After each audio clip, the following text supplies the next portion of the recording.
Nous sommes très heureux de vous retrouver sur Medi 1, la panafricaine. Soyez les bienvenus dans l'invité de la rédaction.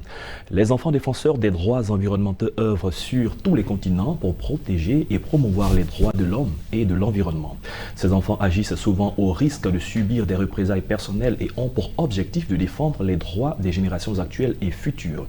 Ici en Côte d'Ivoire, une génération verte composée d'enfants tire la sonnette d'alarme. On en parle dans cet entretien. Nous retrouvons Frédéric Zawi sur notre plateau. Bienvenue. Merci, monsieur. Nous rappelons que vous êtes le président de l'ONG Poumon Vert. Vous ouvrez donc sur les questions d'ordre environnemental. Et cette fois-ci, nous allons parler d'une génération verte qui est constituée d'enfants qui ont aussi pour mission de sensibiliser, de protéger l'environnement. Alors, quand on parle de génération verte, d'où vous est venue cette idée de créer une génération verte? Oui, génération verte...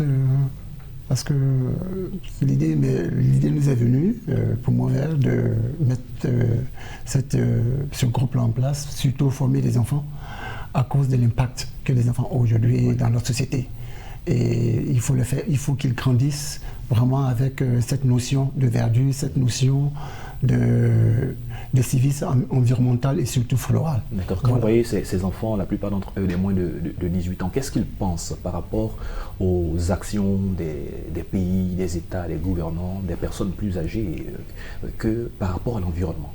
Aujourd'hui, tout se voit à la télévision et puis les constats sont faits. Bon, les parcs n'existent plus, donc c'est du coup, quand on les a approchés, on leur a apporté cette idée, ils ont dit, eh bien oui, c'est la bienvenue.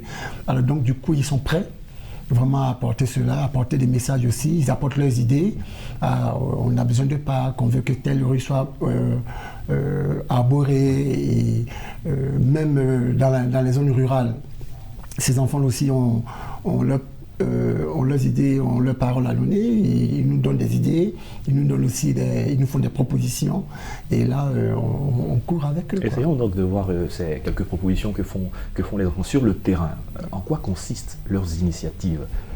Aujourd'hui, vous voyez, la vie, en fait, les enfants en zone urbaine, en fait c'est un peu différent, ils sont différents des enfants en zone rurale.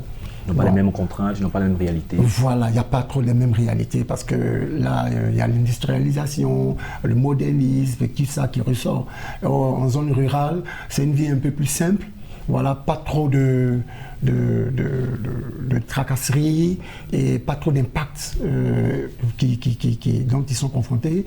Surtout, ce qui est bien, je peux dire un peu facile en zone rurale, parce que les enfants là-bas déjà sont prêts et ils ont déjà ce contact avec la flore. Donc, quand nous lançons une sensibilisation, ça se fait automatiquement.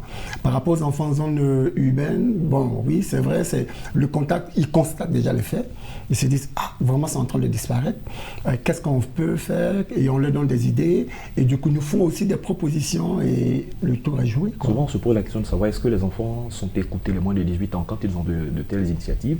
Quels sont les mécanismes qu'ils utilisent? On sait par exemple qu'en Côte d'Ivoire, le Parlement des enfants, oui, il y a des petits regroupements, il y a des ONG. Oui. Quels sont les moyens, les voies et moyens qu'ils utilisent pour faire entendre leur voix? Bon, aujourd'hui, c'est vrai que nous, on utilise les générations vertes, on utilise ce groupe d'enfants. Bon, c'est vrai que aussi, il y a d'autres ONG par lesquelles ces mêmes enfants s'expriment. Nous concernant, vraiment, on essaie avec ceux que nous avons sous la main, ceux qui sont avec nous, on essaie beaucoup de beaucoup les écouter, surtout. Comme je ne cesse de dire, d'écouter aussi leurs propositions. Et ça, c'est ce qui est important. C'est vrai, il y a l'éducation scolaire, universitaire aussi par laquelle les enfants aussi se font entendre. Ça, aujourd'hui, quand on voit ces ministres-là, voilà, ces ministères dans lesquels postule l'éducation des enfants, ils se font entendre et voilà, ils font des propositions. D'accord. Bon, il y a des ONG aussi qui sont là. Voilà. En 2019, il y a autour de 16 enfants dans 12 pays différents, oui, qui ont fait des propositions, oui, qui ont tiré la sonnette d'alarme par rapport à plusieurs pays qui n'auraient pas respecté un certain nombre d'engagements. On peut le voir ailleurs, mais dans nos États africains, est-ce qu'on voit ce genre d'initiative où les enfants se déplacent, ils rédigent un plaidoyer, ils rédigent des motions adressées à des gouvernements pour réclamer ou du moins pour insister sur les droits qui sont les leurs? Oui, effectivement, ça va dans le domaine, bon, ça va sur plusieurs strates. Disons dans le domaine de la flore, bon, ça, je n'en ai pas encore vu. Et voilà, nous avons commencé déjà avec les pancartes, les enfants aujourd'hui qui réclament certaines choses, qui sensibilisent, qui apportent aujourd'hui les idées. Mais, dans d'autres domaines, oui. ça se fait, c'est vrai, des enfants qui vont, et puis on a vu ça avec certaines ONG qui capitulent un peu sur, en fait, qui vont dans le sens de l'éducation des enfants. Okay. Alors donc, ils ne tergiversent pas, ils vont droit au but, ils font ressortir leurs droits, ça existe ici en Côte d'Ivoire. D'accord, parlant de droit au but, les jours qui suivent, les mois qui suivent, vous serez dans le nord du pays pour installer des pépinières. Les enfants, vous les qualifiez de pépinières sociétales. Pourquoi et qu'est-ce qui est prévu au nord? Ok, les enfants, ouais, pépinières sociétales, parce que ce sont eux qui font la base de la société. Pépinière, c'est un terrain où on plante des jeunes arbres et puis pour les replanter quelque part. C'est ça la pépinière sociétale dans le but de contribuer, voilà, de contribuer à la société. Alors donc du coup, cette pépinière sociétale-là, par moment, il faut l'arroser. Voilà. Et donc nous arrosons ces enfants-là avec l'éducation, la sensibilisation. Alors donc disons dans le Nord, nous avons même commencé à installer des pépinières au sein de chaque établissement scolaire. Alors donc ces enfants-là du coup voient ça, ils disent bon, on va aussi se joindre à ça et puis ça crée du coup un amour pour la flore. Quel est donc l'impact sur l'éducation de l'enfant, l'enfant qui voit qu'il y a un petit terrain à entretenir, il y a un arbre à mettre en terre, à le voir grandir, à l'arroser, contrairement en zone urbaine où on peut trouver des établissements où il n'y a même pas d'espace. Il n'y a pas d'espace pour ne serait-ce que planter une seule fleur. Ok, oui, disons, prenons dans un cas général, l'enfant en tant que tel, ce qu'on a prévu vraiment, que ce soit en zone urbaine ou en zone rurale, c'est l'éducation. Voilà, c'est l'éducation. Si il n'a pas d'espace, du coup, il va se rendre dans un lieu où il y a de l'espace, il pourra vraiment s'exprimer. Même deux fois, il peut dire à ses parents, voilà, on peut mettre un arbre en fonction de ce qu'il a entendu et en fonction de la nécessité de la flore.